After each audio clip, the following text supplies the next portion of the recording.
I went to school in Monticello. It's a small town about 45 minutes south of here.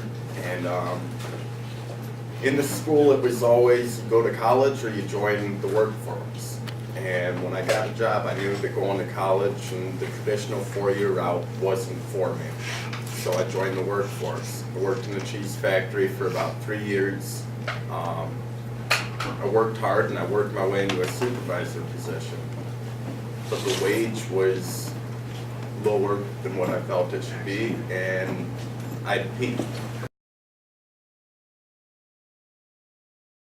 I was talking to a friend, and he said to me, "Why don't you look into the iron workers?" So I went online to the Department of Workforce Development website, and I found all of these trades that you could get into, an apprenticeship program that I hadn't really had a whole lot of exposure to. So I went through the application process. You take a placement test, you have an interview, you're scored, and then you have your opportunity to get in a union. I've been in the union for about 4 months, and as soon as I got in, there's a brotherhood.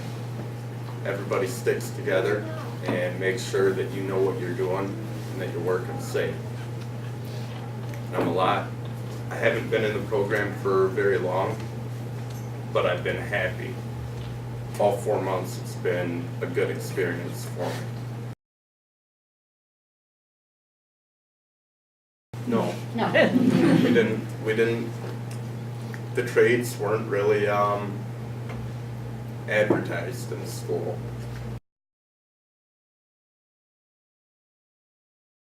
Woodworking and, Auto.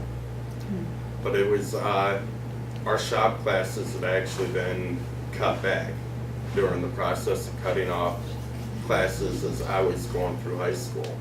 I took the basic math. The class I took was called integrated math. So you just learned basic algebra. It was enough. I wish I'd have taken more. I wish I'd have taken some more algebra.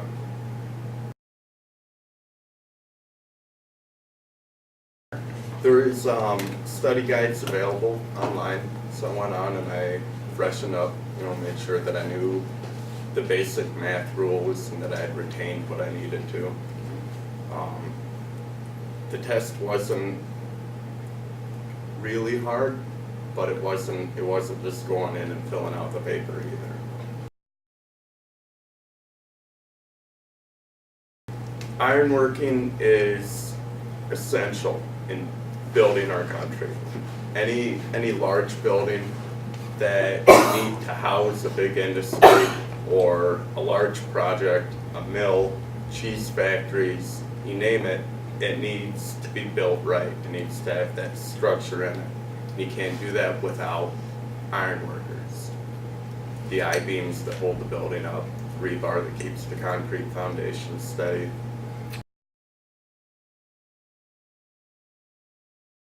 Generally, a job starts at about 7. So you go on site, you find your foreman, and he'll tell you what needs to be done that day. And you get the opportunity to go to a lot of different places. In the past month, I've been downtown Madison here, but I've also went up. Last week, I was in Cambria, working at Didion Mills. So you get a new atmosphere and a lot of exposure to some different people and different requirements for each job. Twice a year they have block training in the spring. So at the end of the month here, I'll go to a welding class for 2 weeks, and then I'll go back to work. And then during the fall, they have night courses. And then you go back to work. You work as you go to the night classes.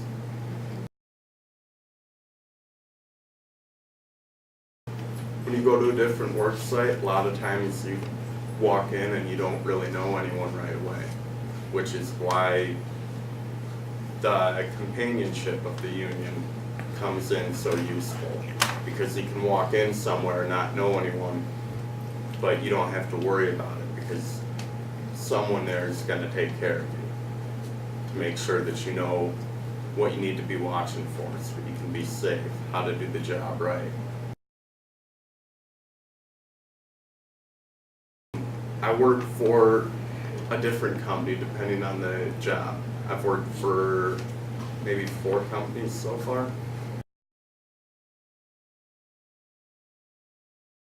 The contractor.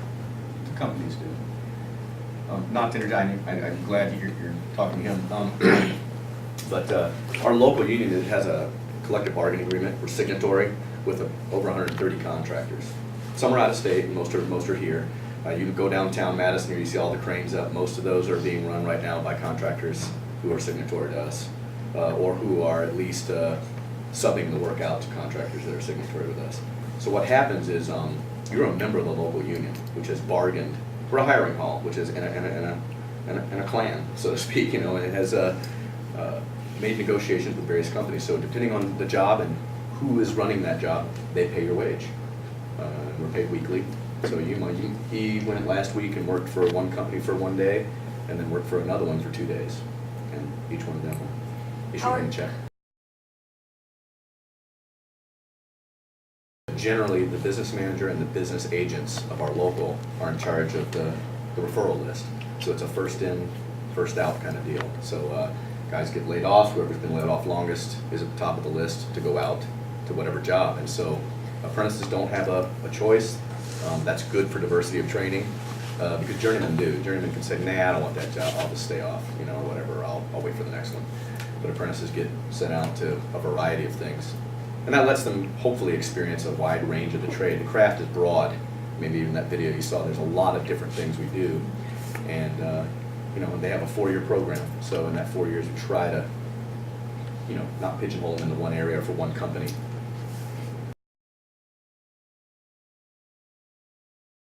Generally, the way our schooling works is they are schooled in book classes and lab classes on all aspects of the trade.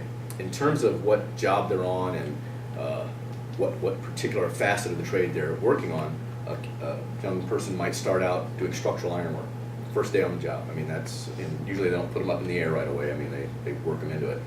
But and they might work there for 3 to 6 months. Another person like Matt might start in the rod patch and reinforcing and post-tensioning, and that's what he did. He started on one of the jobs right downtown.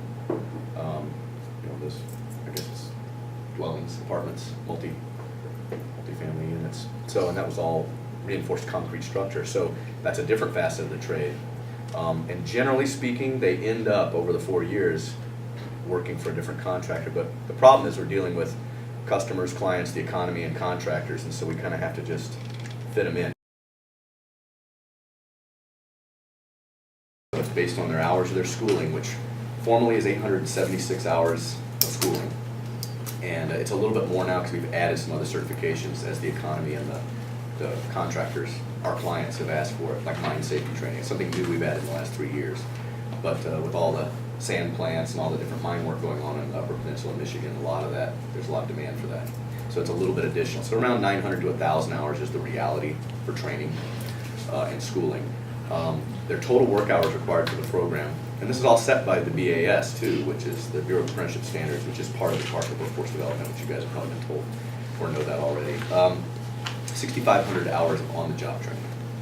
So an apprentice can complete their program in 3.5 years. Sometimes it goes to 4.5. I have some apprentices who are holdovers from even before I took this position 5 years ago from the prior coordinator, because we went through that recession, and there were times where we had 45 or 50% unemployment during that downturn in the construction trades. So if they're not getting hours, they're not progressing. They're getting their schooling done during that time, but they're not getting their work hours. So I've got some 5-year apprentices.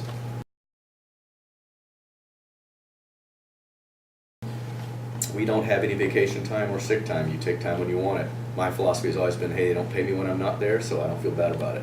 So, and again, it's part of the culture. The employer and the trades know it. It's it's a little cowboyish in a sense, the attitude, but you know what? You work hard, you work long, and there's plenty of times where people have worked for 6 months on a power plant job. They've worked a lot of overtime. They've moneyed up, and you know what? When they get off that job, they may not necessarily want to take another one for a couple of weeks or a month. Some guys will go fishing for a month, you know, and just say, hey, I got enough money to make it through winter, I'm not gonna worry about it.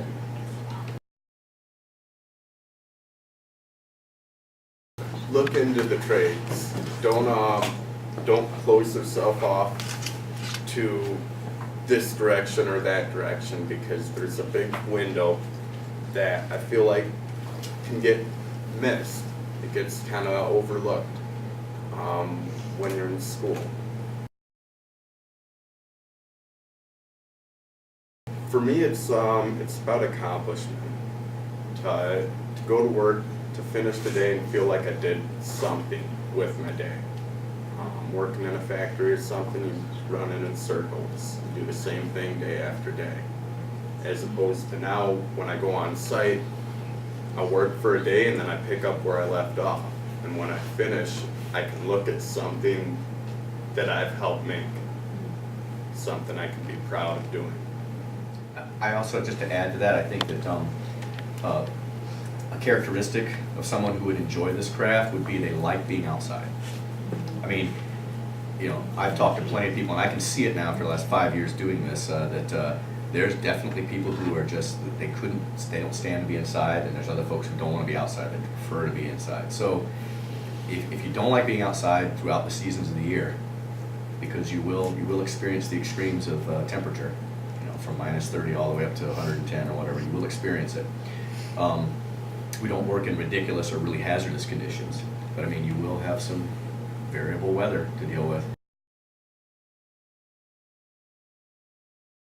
It's dependent on the economy. You know, during the recession, it was almost a 3-year period where we didn't start a new apprentice at all. I had about 70 apprentices when I took the job. We're in the program. We got down to like 26 or 27 because we were just graduating. You know, they were just going on, achieving journey worker status, and then we weren't taking anybody else because of the economy. So it's really economy driven. I mean, I could put on 100 apprentices if the contractors have worked. I mean, we are really subject to that.